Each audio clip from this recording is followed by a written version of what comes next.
kesaksian tadi coba kita telaah, saudara-saudara. Ini indah sekali. Ini persekutuan kalau yang membagi berkat itu indah luar biasa. Dari satu kesaksian ke satu kesaksian yang lain, kalau diperhatikan nanti kan antagonis semua. Yang satu justru merasa salah, bertobat, ditolong Tuhan. Yang satu merasa diberkati Tuhan, sombong jadi jatuh. Ya dah? Yang satu, asal aku melayani Tuhan, tidak pernah ditinggalkan. Benar tidak? Coba, kita harus belajar, saudara-saudara. Sebab itu memang kalau kita mau belajar firman Tuhan, kita akan menjadi dewasa dan tidak akan tergoyahkan. Biarpun ada angin menderu, ada ombak memukul, tetap kita selamat. Karena Allah kita adalah Allah yang luar biasa, maha perkasa. Tetapi kerap kali kita apa? Tidak waspada. Ini loh. Kenapa Bapak tadi bersaksi mengatakan bahwa sudah berdoa loh. Berdoanya apa? Kalau mereka salah, beribu ampun, kasih prol. Wah, gampang toh? Gampang kalau ngomong. Tapi prakteknya kena teng. Yang kena apanya tadi? Gengsinya. Mesti itu naik. Langsung yang keluar apa? Ampun? Vonis yang keluar. Ini loh saudara. Sebab apa? Sebab hati dan daging belum searah. Ini. Engkau harus dididik oleh Tuhan sampai searah. Apa yang engkau lakukan, engkau yang katakan, itu keluar dari hati. Ini. Sekarang saya tanya, apakah satu karunia daripada Tuhan yang berlimpah-limpah itu satu jaminan?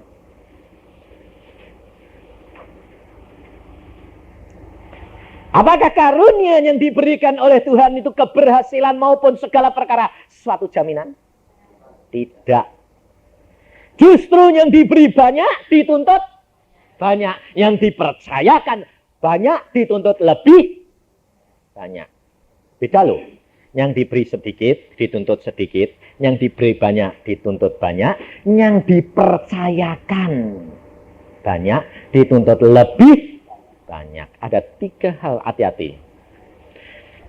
Nah sekarang saudara bilang apa? Kayak tadi kesaksiannya tadi ya. Salah sedikit saja terus 4 cabang mau ditutup. Serap tuh. Sebab apa? Dia diberi banyak dituntutnya banyak. Salah sedikit ceplok. Wah. Kalau yang enggak tahu banyak cuma sedikit lah. Enak mana?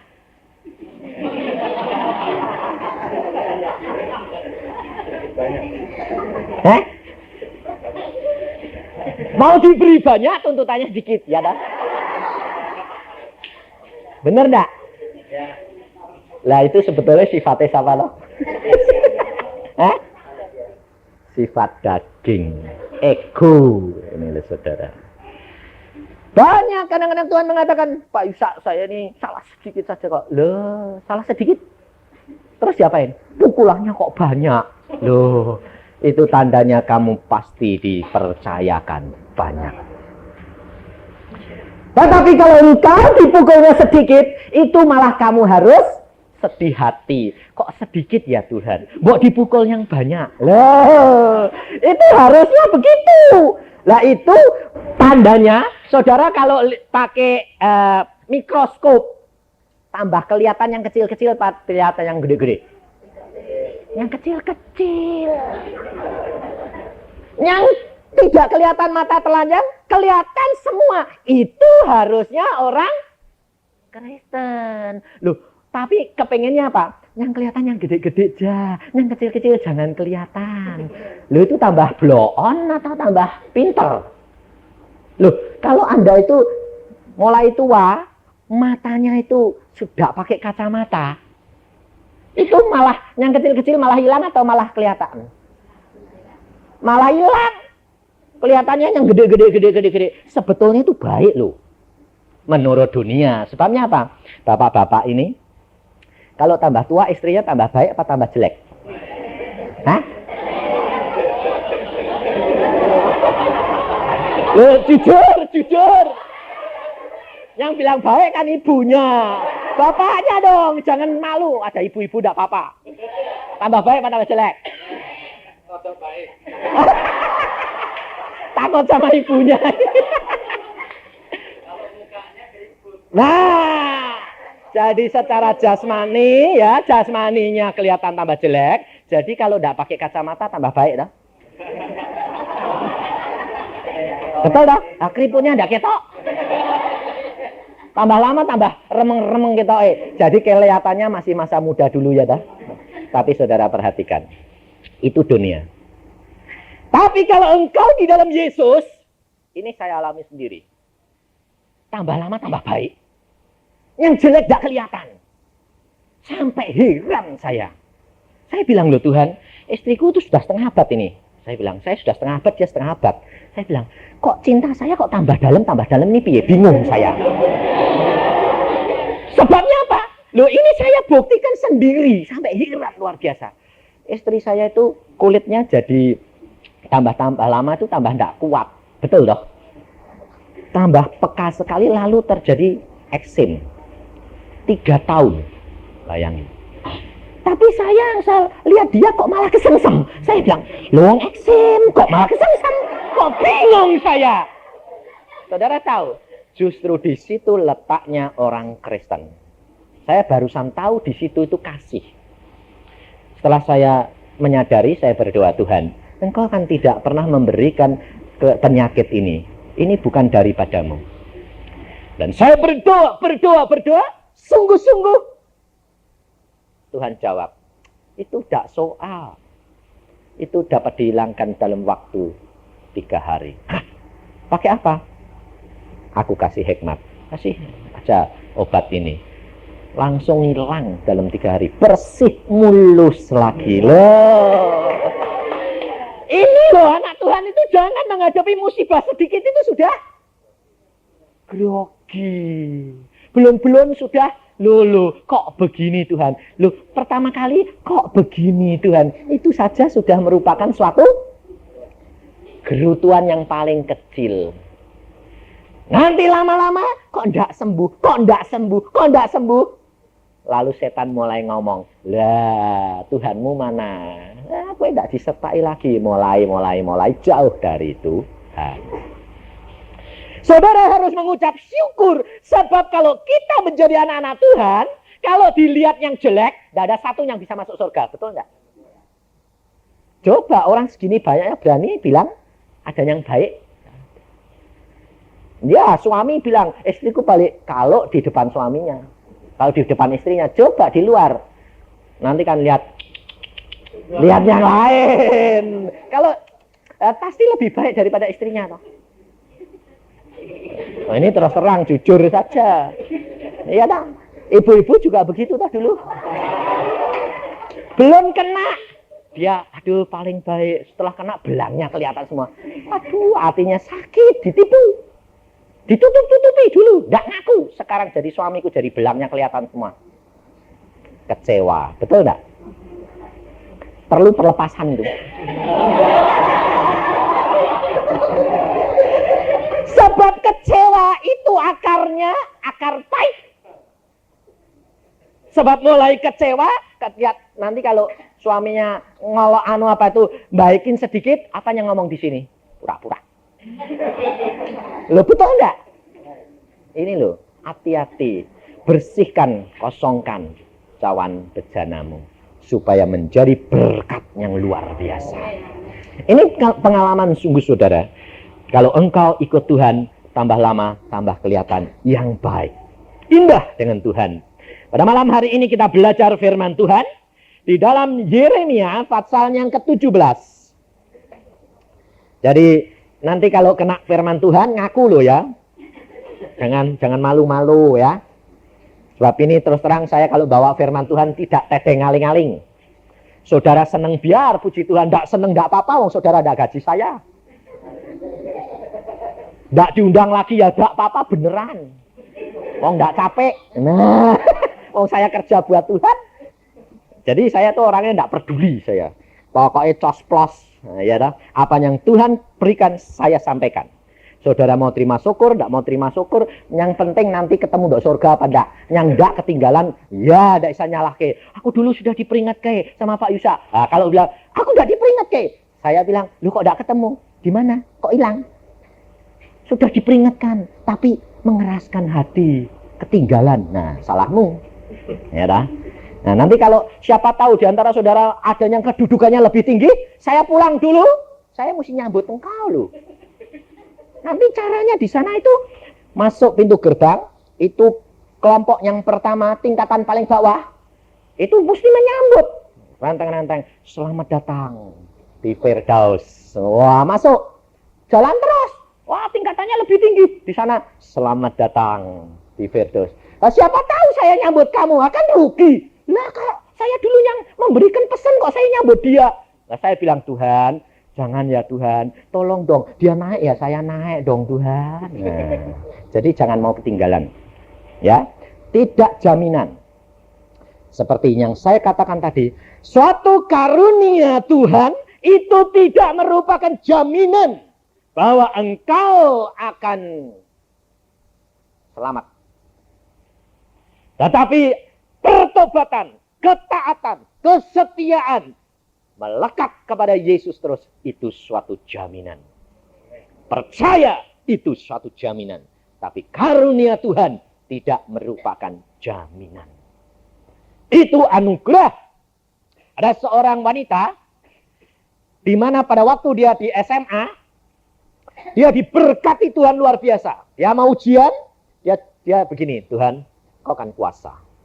Aku ujian tidak bisa, aku mau sekolah Alkitab Tuhan, tapi ujian SMA saya jatuh sakit.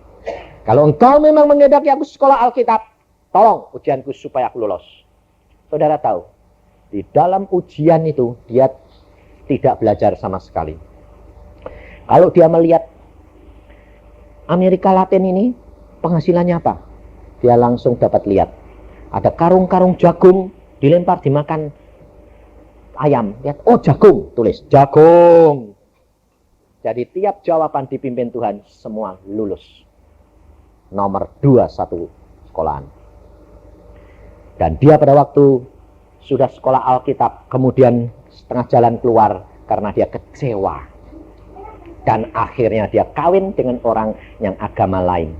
Selama 3 tahun hidup menyangkal Yesus. Ya, sengsara. Akhirnya dia mengalami suatu pukulan yang paling berat. Dia bertemu dengan Yesus kembali. Dan dia mengatakan, Tuhan, aku sekarang tidak mau meninggalkan engkau kembali. Pahit Tuhan, di luar engkau. Dan akhirnya Tuhan Yesus bilang apa? Kamu berani ambil risiko? Ya Tuhan, aku tahu risikonya. Kalau suamiku pulang, dia melihat aku membaca firman-Mu dan aku akan kembali ke dalam tangan-Mu, pasti aku diusir keluar. Betul, suaminya keluar dari luar kota datang. Dia lihat istrinya mulai membaca Alkitab dan percaya. Langsung ditanya, kamu kembali Yesus? Ya. Pilih, besok aku ke kantor. Kalau engkau tetap dengan Yesus, aku pulang dari kantor tidak mau lihat wajahmu. Keluar dari rumah ini. Pilih antara Yesus atau aku, sayang. Dan dia berkata, aku pilih Yesus. Dia keluar. Dia sekarang hidup sendiri. Menjadi seorang penyiar. Untuk radio anak-anak Tuhan. Saudara tahu. Saudara harus bayar dengan harga yang mahal. Kalau engkau diberikan, engkau dicintai Tuhan, engkau dikaruniai banyak, engkau tidak tetap melekat kepada dia, engkau harus bayar. Harganya cukup mahal, saudara. Maka dari itu segera lepaskan. Kalau sudah tahu salah, segera bebaskan. Akui di hadapan Tuhan.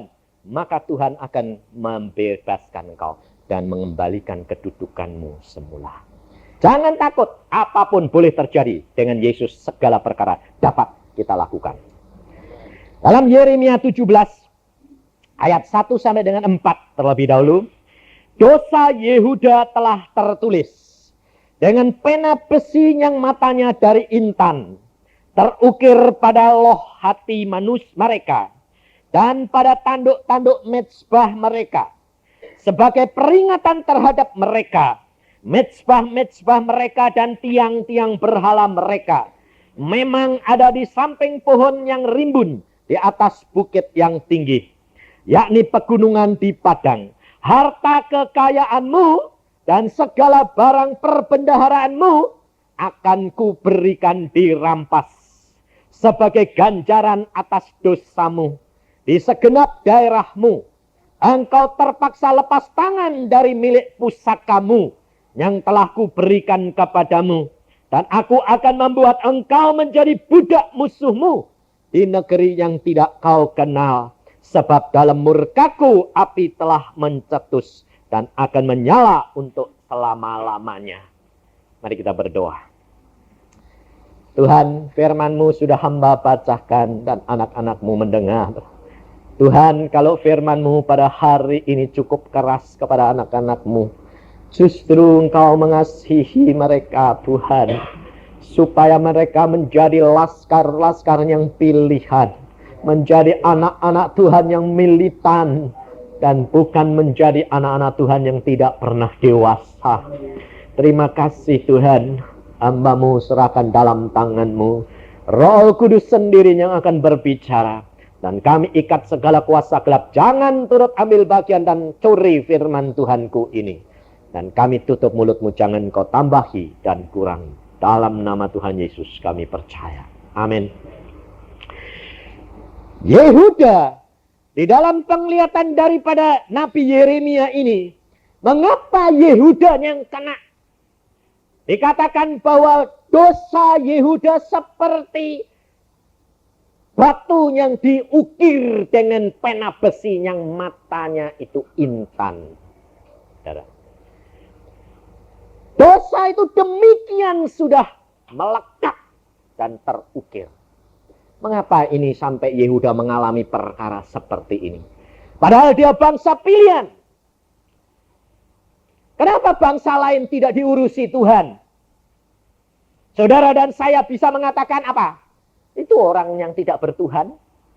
Salah malah berzina, malah berbuat menipu. Berkatnya malah melimpah. Saya salah sedikit saja dipukul sampai bangkrut. Justru karena engkau anak Tuhan. Justru karena engkau disayang Tuhan. Kalau kamu bukan anak Tuhan, tidak pernah diurusi. Coba di antara saudara-saudara, siapa yang pernah ngurusi anak orang lain? Kalau anakmu sendiri, tidak nurut, geblek. Anak orang lain, malah berani geblek.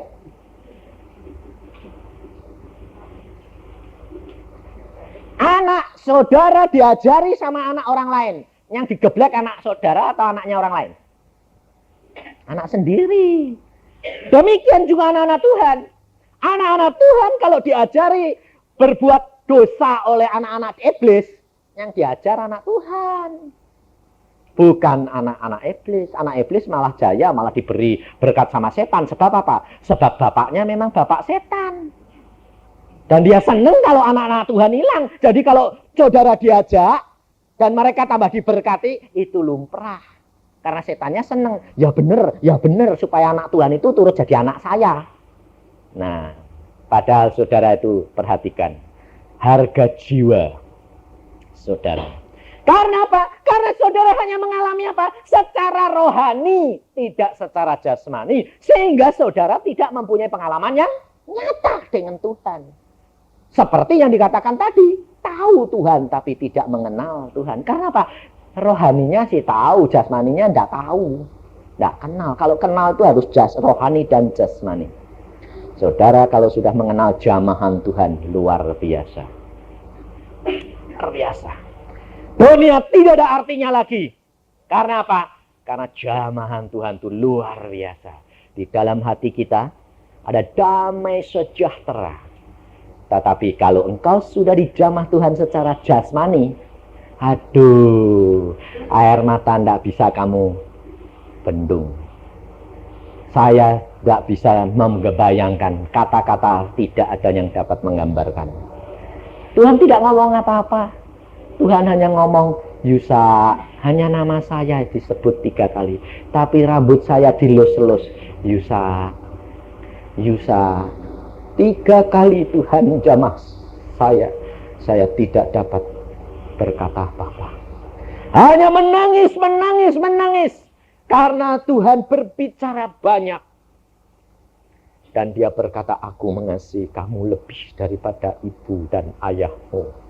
Aku mengasihi engkau lebih daripada dunia ini. Dan saya melihat bagaimana kasih Tuhan, saudara. Luar biasa. Tubuh ini rasanya menjadi ringan. Dan semuanya menjadi kudus di hadapan hadirat dia. Saya tidak pernah bisa melupakan dia. Karena apa? Karena kasihnya. Maka pada waktu dia mengatakan, tinggalkan semua untuk aku. Ya Tuhan. Maka pada waktu dia tinggalkan, pergi. Aku utus engkau. Ya Tuhan. Dan meskipun saya harus meninggalkan anak istri, tidak menjadi soal. Tidak pernah masuk dalam pikiran saya, nanti istriku bagaimana, nanti anakku bagaimana. Tapi kita mempunyai keyakinan. Kenapa? Tuhanku lebih kuasa untuk memeliharakan dia daripada kalau aku suaminya ada di rumah di dekat dia. Ini loh saudara. Mengapa? Karena sudah mengalami jamahan dia. Engkau pribadi demi pribadi harus mengalami. Mintalah. Itu hak kita menjadi anak-anak Tuhan. Asal engkau menyenangkan hati dia, dia pasti mau datang untuk mengunjungi engkau khusus. Jamahan Yesus secara jasmani, itu Yesus pribadi, bukan Roh Allah Kudus. Jamahan Yesus di dalam hati, itu Roh Allah Kudus yang menjamah. Tetapi jamahan jasmani, Yesus pribadi, karena dia sudah pakai tubuh baru. Dia kalau menjamah, bisa dijamah, bisa dirasakan, bisa dipegang, dan bisa dinikmati, saudara tahu. Luar biasa Allah kita itu. Dan dia janji, jikalau engkau mengasihi aku, jikalau engkau menurut firmanku, apa saja yang kamu minta, aku berikan. Ini loh saudara. Dan ini janji daripada Allah kita. Kalau Yeremia dikasih tahu bahwa Allah kita, Allah yang adil, Allah yang menghukum. Padahal kita orang Kristen sekarang ditipu setan. Bukankah Yesus itu kasih? Hukum Taurat sudah dirubah. Dalam perjanjian lama, kalau kita mau kenal sifat Allah yang sejati, baca perjanjian lama. Perjanjian lama daripada Allah memimpin bangsa Israel, itu sifat Allah yang asli. Di mana salah hukum, ampun diampuni, minta tolong ditolong, mukjizat dinyatakan. Apa Yesus sama enggak sama Allah yang di perjanjian lama? Nah, ini banyak orang Kristen yang mengatakan, oh enggak sama. Yesus di perjanjian baru kasih, enggak pernah dihukum. Kesaksian-kesaksian menyatakan, salah sedikit dihukum enggak? Hah? Pak, dihukum enggak, Pak? Dihukum. Loh, kok enggak sama? Yesus tidak pernah berubah. Saudara harus belajar firman Tuhan, jangan ditipu setan. Sebab Yesus, status Yesus pada waktu di dalam dunia, dia manusia tulen. Dia justru memberi contoh kepada kita bagaimana menjadi manusia yang diperkenan Allah. Ini loh saudara. Kita kerap kali ditipu oleh setan. Yesus tidak gitu kok. Sehingga bilang, dosa tidak apa-apa. Bihten, minta ampun, sudah ampun. Nanti dosa lagi, minta ampun, dosa lagi, minta ampun, dosa lagi, minta ampun. Nah, sampai kiamat dosa terus. Saudara tahu, pertobatan tidak kembali kepada masa yang lalu. Tetapi banyak orang Kristen yang apa? Justru kembali masa yang lalu. Sebab masa yang lalu manis secara daging. Tapi kalau saudara sudah menjadi orang Kristen yang sungguh, dunia tidak ada artinya. Semua ditinggalkan. Dan hanya Yesus, Yesus, Yesus. Sebab turut Yesus dapat segala-galanya. Surga dan dunia. Ini banyak orang Kristen ditipu. Miskin di dunia tidak apa-apa, asal kaya di surga. Siapa bilang? Alkitab tidak pernah bilang begitu. Miskin di dunia. Allah Yesus sudah berjanji, kalau engkau percaya kepadaku, engkau akan naik terus ke tingkat yang lebih tinggi. Tidak akan turun. Engkau akan memberi pinjam dan tidak pinjam. Ini saudara. Ini janji daripada Allah. Tidak ada kitab yang lain daripada kitab perjanjian ini. Kitab ini disebut kitab perjanjian karena perjanjian antara Allah dan kita. Kita menggenapkan pihak kita. Allah akan menggenapkan pihaknya. Yang tergantung daripada pihak yang mana yang membatalkan. Kalau Yehuda dikatakan, engkau dosa harus dihukum. Aku membiarkan harta kekayaanmu, segala barang perbendaharaamu akan kuberikan dirampas. Jadi kalau saudara-saudara sekarang di dalam situasi, di dalam keadaan, sedang dalam penderitaan, apa yang saudara lakukan? Itu yang menjadi masalahnya toh. Aku sudah dalam keadaan begini, kok sudah bertobat, tapi kok tidak ditolong-tolong ya? Ya bertobatnya cuma sedetik. Nanti sudah ngomel lagi. Waktu berdoa, ya betul aku salah Tuhan, ampuni. Ampun, keluar lihat kenyataan, ngomel lagi. Lah ya jatuh bangun sampai kiamat ya jatuh bangun terus, tidak pernah masuk naik ke tingkat yang tinggi. Kenapa bangsa Israel tidak masuk Kanaan? Hah? Ngomel. Kenapa bangsa Israel tidak masuk Kanaan? Ngomel. Kenapa Musa tidak masuk Kanaan? Karena mulut. Musa mengatakan di dalam bangsa Israel pada waktu dia meminta air. Lalu dia mengatakan, apakah aku harus mengeluarkan air? Kamu bangsa yang durhaka. Wah. Malah ngutuki bangsa Israel. Allah marah. Karena engkau tidak memuliakan aku, engkau tidak masuk Kanaan. Saya dulunya tidak tahu. Tapi hal itu ditulis di dalam Mazmur Daud. Di dalam Mazmur Daud, kita akan melihat bahwa Musa tidak masuk Kanaan.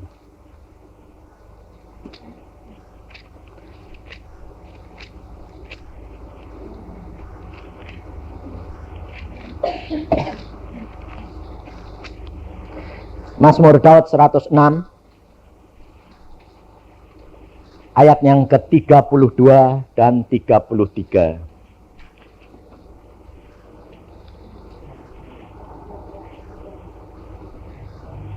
Mazmur 106 ayat 32 dan 33. Mereka menggusarkan dia Tuhan dekat air Meriba, sehingga Musa kena celaka karena mereka, sebab mereka memaitkan hatinya, sehingga Musa teledor dengan kata-katanya. Orang berkata, oh gara-gara Musa mukul batu. Dia teledor dengan kata-katanya, dia kena celaka. Karena apa? Hatinya pahit. Jadi bapak tadi, yang saksi tadi, kenapa teledor kata-katanya jadi marah? Hatinya pahit. Hati-hati. Jadi kalau kecewa, itu hatinya apa? Pahit. Kalau hatimu pahit, keluar mulutmu, itu berbahaya.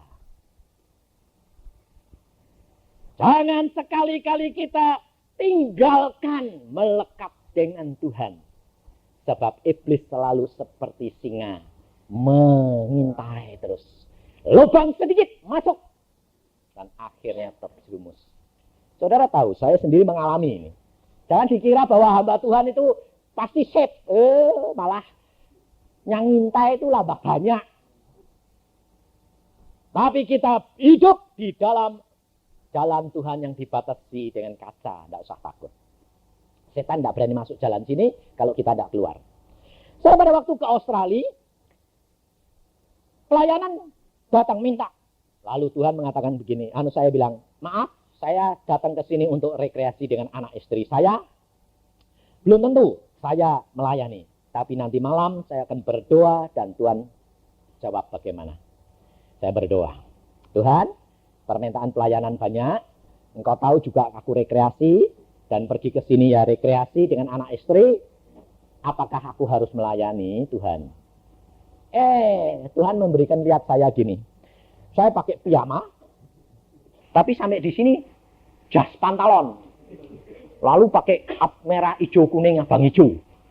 Saya bilang, loh kok lucu sih piyama saya ini Tuhan. Bawahnya jas tapi kok abang hijau. Terus Tuhan bilang, coba ngaca. Kayak badut. Kayak pelawak. Saya bilang. Terus Tuhan mengatakan, kamu itu istirahat. Pakai piyama kan istirahat. Tetapi kalau kamu mau melayani disambung dengan jas pantalon. Tetapi warnanya macam-macam karena apa? Beraliran gereja macam-macam. Lalu kamu seperti apa? Pelawak. Pelawak itu dia berbicara tetapi tidak sungguh-sungguh. Hanya menyenangkan manusia. Kalau engkau istirahat, istirahat. Kalau engkau melayani, melayani. Jangan dicampur dengan rekreasi. Karena tugasmu lain daripada orang lain. Lalu saya bilang, jadi tidak boleh Tuhan. Ya, total 1 bulan rekreasi. Besok saya kasih tahu, Yusa tidak melayani sekalipun. Ribut.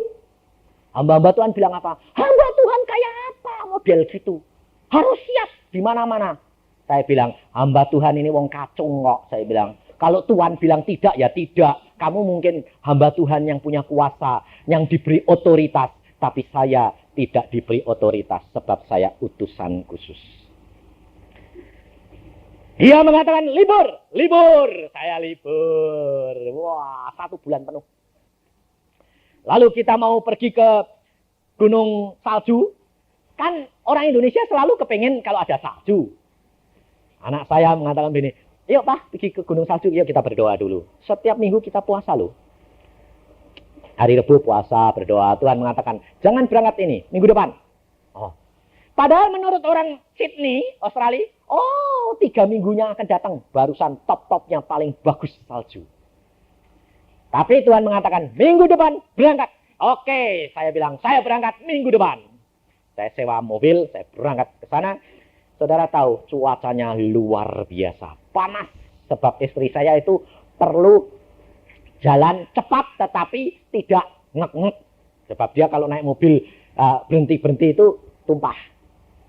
Jadi Tuhan, saya mengatakan, Tuhan berikan cuaca yang panas sampai di bawah gunung. Wah, 500 kilo ditempuh dalam waktu 5 jam. Rata-rata 100 kilo. Nah, model saya yang nyoper. Pokoknya saya lihat 110. Ngebut saya, 110. Bolehnya 110. Lalu saya pernah tanya Tuhan, Tuhan, tak kebute sih Tuhan, mobil ini kok bagus. Boleh ya Tuhan, tapi tidak ada polisi, aku dicekal loh Tuhan. Engkau tolong lihat ya Tuhan, ada polisi enggak? Nakal, saya nakal, jangan niru loh ya.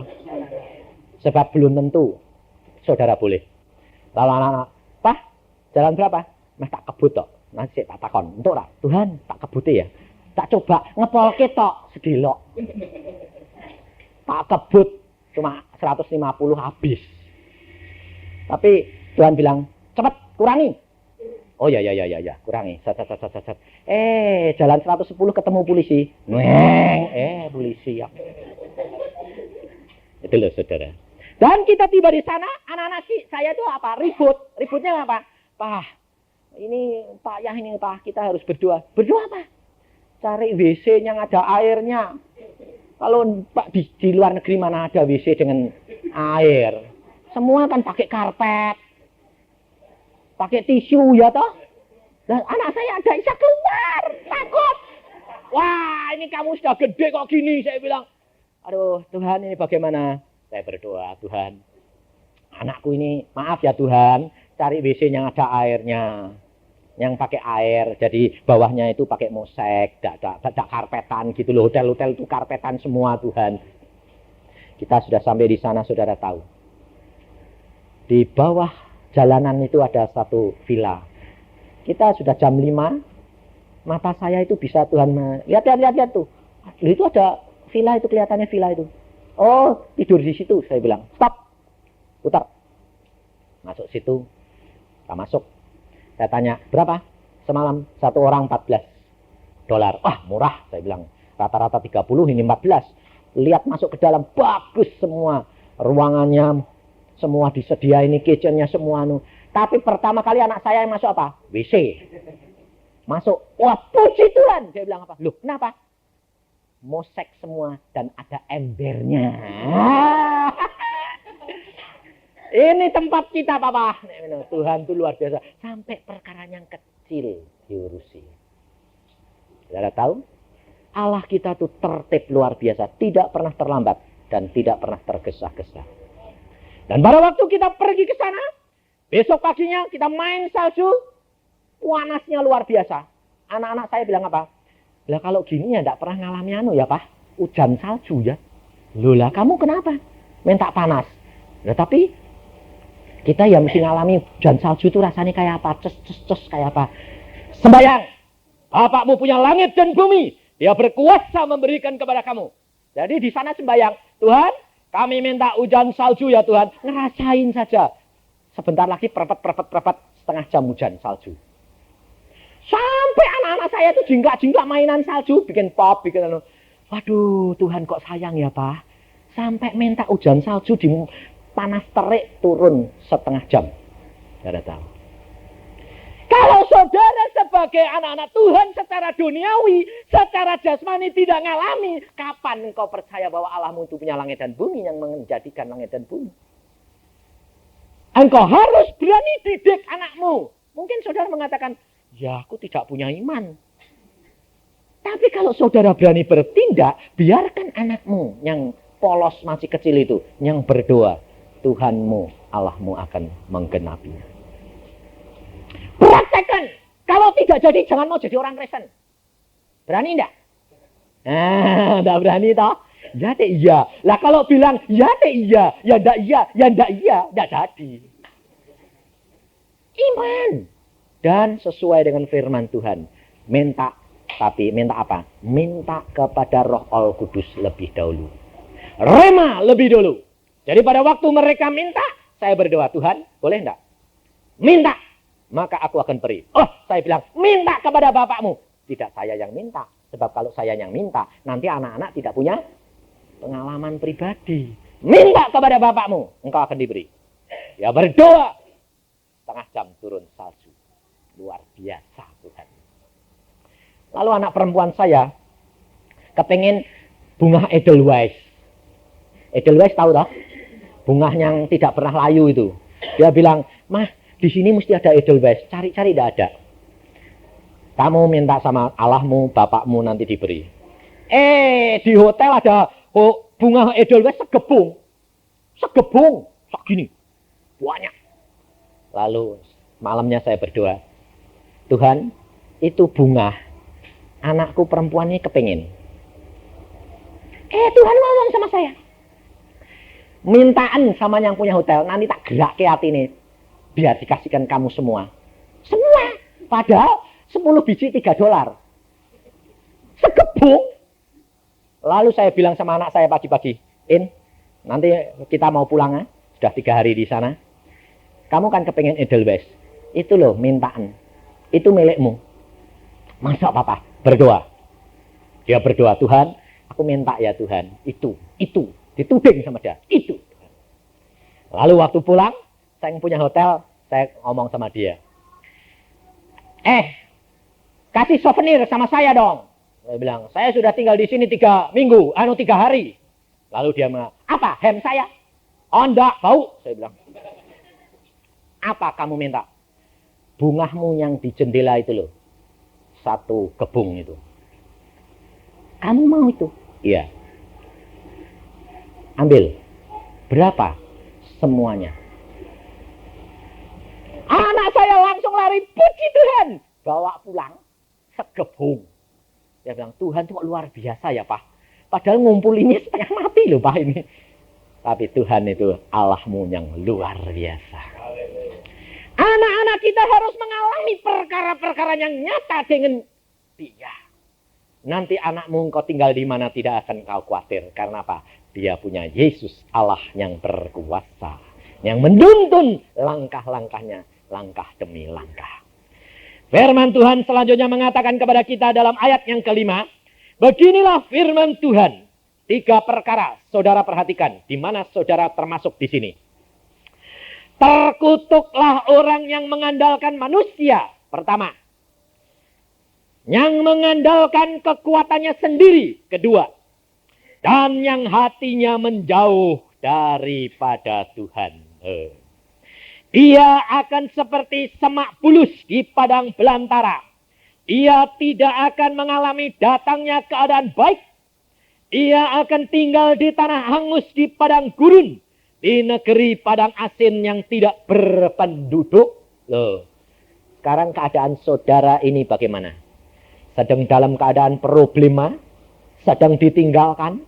Sedang tidak menghasilkan apa-apa? Sedang di dalam keadaan kejepit?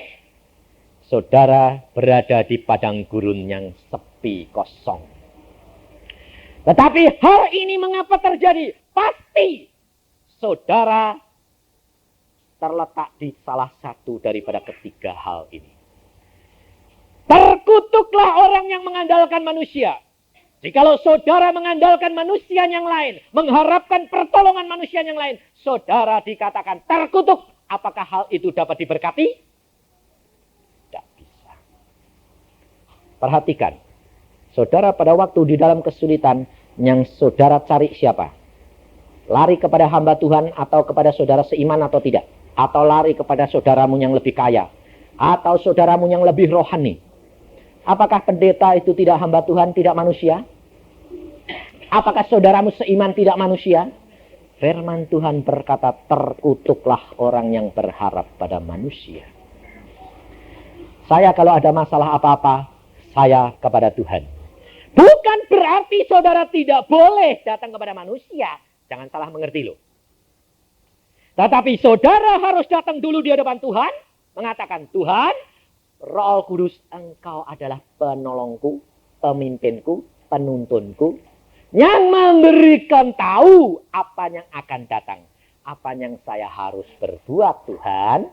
Aku mengalami musibah ini. Loh. Lalu kalau Tuhan mengatakan, datang ke tempat saudaramu itu. Nah, saudara baru datang kepada manusia. Tetapi tidak terkutuk karena itu ditunjuk oleh Tuhan. Ngerti enggak? Jadi bukan tidak boleh. Boleh, tetapi atas petunjuk dan hikmat dari Tuhan. Mungkin saudara mengatakan, lah aku tidak bisa dengar, tidak ngerti petunjuknya Tuhan. Kalau saudara tidak mengerti petunjuk Tuhan, gampang. Doanya begini. Tuhan, ini loh keadaan saya, demikian parah, menghadapi keadaan gini. Ampuni ya Tuhan segala dosa-dosa saya. Sekarang apa yang saya harus berbuat Tuhan? Karena Engkau tahu bahwa aku tidak peka. Tolong ya Tuhan, langkahku ini tuntun dan pimpin sampai kepada yang Engkau kehendaki. Gampang toh? Enak. Seperti seorang anak Tuhan yang dia di dalam kesulitan, istrinya mau melahirkan, tidak punya duit. Ini Jakarta. Anaknya mau lahir, istrinya di rumah sakit, tidak punya duit untuk nebus. Dia kerja tidak dapat-dapat. Lalu dia belum anak Tuhan dulunya. Lalu istrinya anak Tuhan. Lalu dia bilang, aku kerja kok bangkrut terus, sekarang istriku tidak bisa ditebus, ini bagaimana ini? Akhirnya dia lihat gambar Tuhan Yesus di dalam kamarnya itu, dia bertelut. Yesus, Tuhan, kalau Engkau memang ada, tolong saya ya, dapat duit nebus istriku. Istriku kan anakmu yang baik, dan aku mau menjadi muridmu. Langsung dia bilang, tuntun langkahku supaya saya keluar. Dia tidak dengar apa-apa. Dia keluar. Langkahnya itu dituntun Tuhan sampai ketemu temannya yang sudah puluhan tahun tidak pernah ketemu. Kamu kok? Wah, bagaimana? Kok loyo gitu? Wah, sedang peot. Saya justru cari orang. Kamu kerja sama saya. Kamu minta bayaran berapa, saya bayar. Ya, oke. Besok saya kerja. Tapi saya hari ini mau ngambil istri saya di rumah sakit. Mau keluar melahirkan. Oh, istri melahirkan? Oh ya. Ayo. Kamu butuh berapa? Loyo pasti gak punya duit kamu. Nah, terus dia bilang, iya. Butuh berapa? Ini, 300.000. Ambil. Bayangin, saudara. Ini langkah doa dan iman. Jadi jangan khawatir.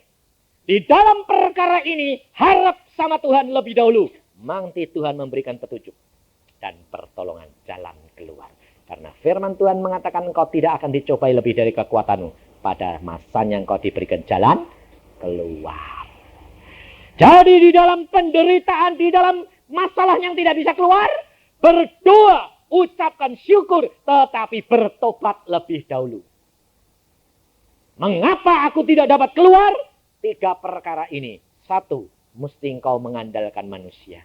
Pasti tidak akan keluar. 2, mengandalkan kekuatan diri sendiri. Engkau akan menjadi terkutuk. 3, hatinya menjauh dari Tuhan. Kecewa terhadap Tuhan. Gerutu. Kalau engkau gerutu, tidak akan masuk Kanaan. Tidak akan terselesaikan masalahmu. Hati-hati, ibu-ibu yang paling suka gerutu. Kalau engkau gerutu, engkau berarti menjauh dari Allah. Maka setan menuntut, terkutuk dia. Berkat tidak akan tiba. Tetapi apa yang dijanjikan Tuhan? Ayat 7. Diberkatilah orang yang mengandalkan Tuhan. Yang menaruh harapannya pada Tuhan. Ia akan seperti pohon yang ditanam di tepi air. Yang merambatkan akar-akarnya di tepi batang air. Dan yang tidak mengalami datangnya panas terik. Yang daunnya tetap hijau. Yang tidak khawatir dalam tahun kering. Dan yang tidak berhenti menghasilkan buah. Ini bukti, saudara. Kalau anak Tuhan yang turut Tuhan sungguh-sungguh. Ini bukti.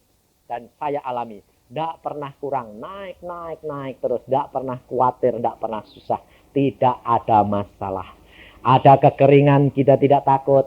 Ada bencana, bakar-bakaran, ketawa saja. Yang dibakar ya barang dunia. Prinsip saya gitu. Kalau hilang, kalau dicuri orang, kalau rusak, saya bilang, puji Tuhan. Loh, kenapa kok malah puji Tuhan? Nah, Tuhan tahu. Kalau ini barangku rusak. Tapi harus periksa dulu. Salahku apa, Tuhan minta ampun. Setelah minta ampun, Tuhan pasti ganti yang lebih baik. Berani enggak gitu?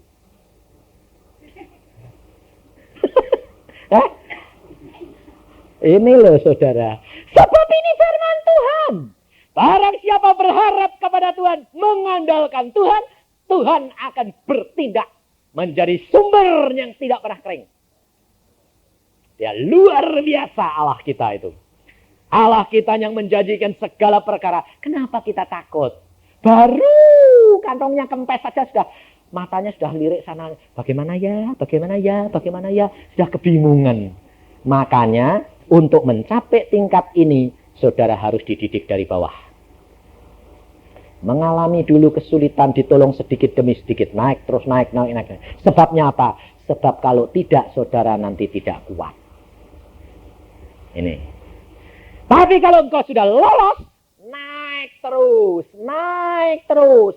Tidak pernah kekurangan. Karena dia tidak berhenti menghasilkan buah. Buahnya bertambah-tambah terus. Buah-buah roh dan kebenaran. Menjadi berkat bagi sesama manusia. Kemuliaan bagi nama Allah. Ini harus menjadi bagian kita, saudara. Allah menjanjikan hari ini. Jangan engkau khawatir. Jangan engkau takut, apapun boleh terjadi. Tapi kalau engkau berharap dan mengandalkan Allahmu, masanya akan tiba, engkau pasti keluar dan Allahmu akan dipermuliakan. Amin.